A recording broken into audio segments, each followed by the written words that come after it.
નમસ્કાર, હું રાજ. આપ જોઈ રહ્યા છો સ્પાર્ક ટુડે ન્યૂઝ. ખેડા જિલ્લાના કઠલાલ ખાતે સુપ્રસિદ્ધ હઝરત જૈનુદ્દીન બાબાના મઝારનો 24મો ઉર્સ ભવ્ય રીતે ઉજવાઈ રહ્યો છે.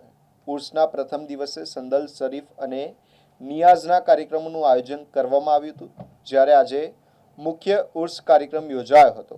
આ પ્રસંગે કોડીનાર સહિત ગુજરાતના વિવિધ વિસ્તારોમાંથી મોટી સંખ્યામાં પીરો અને શ્રદ્ધાળુઓ ઉપસ્થિત રહ્યા હતા. સખી સરવરના નિવાસસ્થાનેથી સંદલ દરગાહ સુધી લાવવામાં આવ્યું હતું અને તેમજ ખોખરવાડા સહિતના ગામોમાંથી ગિલાફ પેશ કરવામાં આવ્યા હતા. ઉર્સ દરમિયાન કમિટી અને સ્થાનિક યુવકો દ્વારા ખીર, ઠંડા પીણા, શરબત અને નિયાઝની વ્યવસ્થા કરવામાં આવી હતી. સમગ્ર કાર્યક્રમ દરમિયાન કઠલાલ પોલીસ દ્વારા ચુસ્ત બંદોબસ્ત ગોઠવી સુંદર કામગીરી કરવામાં આવી હતી.